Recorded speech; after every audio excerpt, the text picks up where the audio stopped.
बच्चों इस प्रॉब्लम को अच्छे से समझो, ये बहुत ही अच्छा प्रॉब्लम है। बोल रहे हैं कि एक ट्यूब है, उसका 2 वर्टिकल कॉलम है।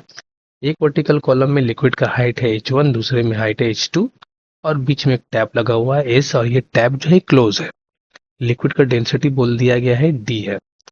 अब बोल रहा है कि जब टैप को ओपन कर दिया गया, जैसा कि इस डायग्राम में दिख रहा है, तो फिर क्या हो रहा है कि यहाँ से लिक्विड का लेवल घटना शुरू हुआ और यहाँ पर लिक्विड का लेवल बढ़ना शुरू हुआ, और उस वक्त तक हुआ जब तक कि दोनों का हाइट बराबर ना हो जाए।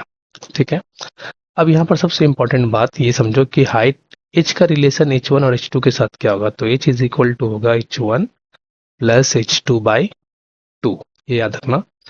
दूसरी बात, अब सवाल क्या बोल रहा है कि इसी लेवल को इक्वलाइज करने के लिए ग्रेविटी ने कितना वर्क किया। ग्रेविटेशनल फोर्स जो है उसी की वजह से तो ये नीचे आ रहा था ना। तो ग्रेविटी ने कितना वर्क किया, तो ग्रेविटी का वर्क जो होगा वो चेंज इन पोटेंशियल एनर्जी के बराबर होगा। तो अब यहाँ पर एक और कॉन्सेप्ट में ध्यान दो कि अगर ये एक वर्टिकल कॉलम है, वर्टिकल ट्यूब है, तो और इसमें अगर लिक्विड जो है पूरा फिल है, सपोज कर लो यहाँ तक, और इसका हाइट अगर h है, तो इस लिक्विड का जो पोटेंशियल एनर्जी होगा वो पोटेंशियल एनर्जी होगा mgh/2। हाइट हम लोग सेंटर तक लेते हैं। ठीक।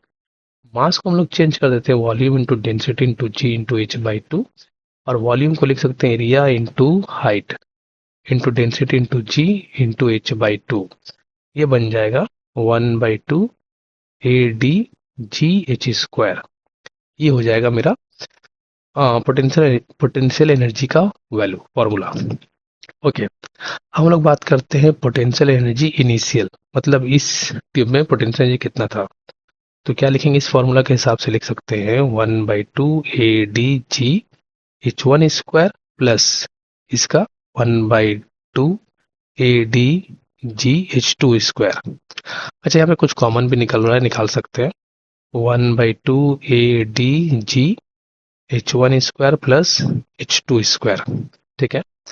अच्छा, अब आगे चलते हैं। जब ट्यूब इस शेप का हो गया, मतलब ट्यूब में लिक्विड इस शेप का हो गया, दोनों जगह हाइट का वैल्यू एच हो गया, तो फिर अब पोटेंशियल एनर्जी कितना हो गया, उसको पोटेंशियल एनर्जी फाइनल बोल देते हैं। तो पोटेंशियल एनर्जी फाइनल जो होगा 1/2 AdG, H1 भी H है और H2 भी H है, तो 2H² हो गया। तो ये 2 कैंसिल होने के बाद क्या बचा हम लोग के पास, AdGh²। ठीक। अब हम लोग वर्क निकालते हैं। तो वर्क का जो फॉर्मूला होगा potential energy initial minus potential energy final. ठीक है। तो पोटेंशियल एनर्जी इनिशियल कितना, 1/2 AdGh1² प्लस H2² माइनस ये वाला लिख लो AdGh²।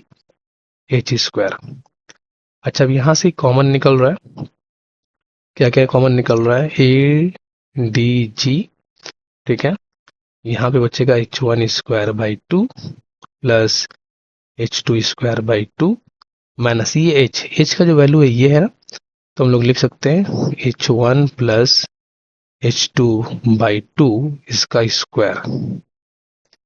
ठीक है। अच्छा, अब AdG/4 अगर कॉमन निकालते हैं तो ये हो जाएगा 2H1² plus 2H2² minus H1 plus H2 का whole square, A² plus B² minus 2H1H2। अब ये बन जाएगा AdG/4। 2H1² से एक H1² चला गया, बचा H1² plus H2² minus 2H1H2। तो मतलब कौन सा ऑप्शन फॉलो का कौन सा ऑप्शन होगा, 4 है नीचे, ये वाला ऑप्शन D।